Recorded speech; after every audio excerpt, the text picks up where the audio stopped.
Assalamualaikum warahmatullahi wabarakatuh. Kita lanjutkan kajian kita dengan judul Tuhan dan Kecanggihan Teknologi, diuraikan oleh Ishaq Hanafiah Ismullah. Saudara-saudara pemirsa yang budiman, bagaimana hubungan antara Tuhan dan kecanggihan teknologi pada saat ini? Satu hal yang paling dominan adalah kualitas manusianya. Mengapa demikian? Kemajuan teknologi saat ini seperti disebutkan yang telah lalu sudah tidak dapat dipungkiri lagi. Waktu berjalan terus. Untuk itu manusia yang membuat ilmu dan teknologi berkembang harus selalu diimbangi dengan kualitas dalam segi rohani atau spiritual yang bersih, berakal sehat.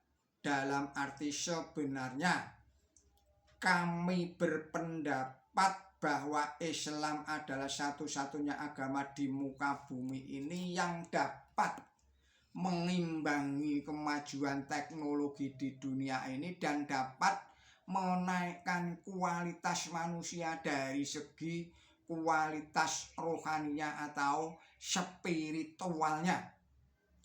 Begitu banyak contoh kecanggihan teknologi di negara-negara yang canggih, negara yang maju seperti Amerika Serikat, Belanda, Jerman, Perancis, dan yang lain-lainnya, yang justru kecanggihan teknologinya semakin menjauhi keberadaan Tuhan.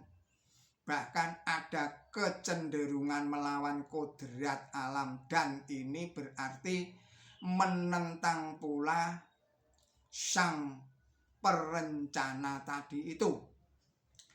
Pada saat ini kita sedang dalam penuh antusias menunggu apa yang akan terjadi setelah tanggal 15 Januari 1991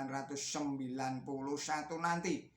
Suatu tanggal yang menentukan perang atau tidaknya di kancah Teluk Persia. Kecanggihan teknologi telah membuat sebagian dari saudara-saudara kita lupa kepadanya. Sebagian saudara kita kaum muslimin bergabung dengan rekan-rekan kaum kafir, bersatu melawan kaum muslimin lainnya. Kejadian apa ini? Mungkin perang akan meletus? Jika jawabnya iya, maka semua di dunia ini akan menanggung akibatnya dan tidak ada pihak yang menang. Semuanya akan kalah. Ini pasti. Kecanggihan melawan kecanggihan tanpa didasari kualitas manusia yang tidak berorientasi kepada Tuhan akan menghasilkan suatu malapetaka.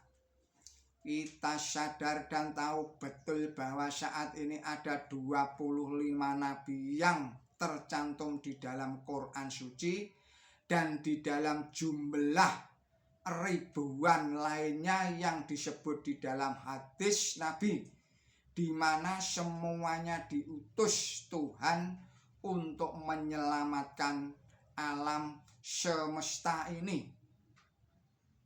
Apakah Tuhan masih kurang dalam mengutus nabi? Jawabnya mudah. Jawabnya adalah tidak. Kita percaya bahwa pembaharu selalu muncul pada setiap saat yang paling tepat. Itu namanya mujaddid, bukanlah nabi. Saudara-saudaraku kaum muslimin yang kami cintai dan para pembaca atau pemirsa yang bahagia. Pada kesempatan yang baik ini kami menghimbau dan mengingatkan bahwa kita sebagai manusia ini hanya sebagai alat dalam melaksanakan kecanggihan teknologi. Dan alat ini adalah kepunyaan Tuhan, sehingga jika kita melupakannya, maka segala rangkaian sebab dan akibat akan berjalan terus. Apakah itu suatu keberhasilan ataukah suatu malapetaka? Akhirnya kami sebagai manusia yang lemah, yang tidak luput dari kesalahan-kesalahan, mohon maaf atas segala kekurangan di dalam menyajikan makalah ini.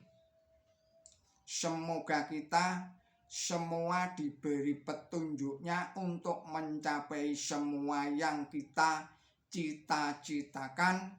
Semoga kita bersama Tuhan. Demikian kajian dari Iskak Hanafiyah Ismullah. Mohon maaf segala kesalahan.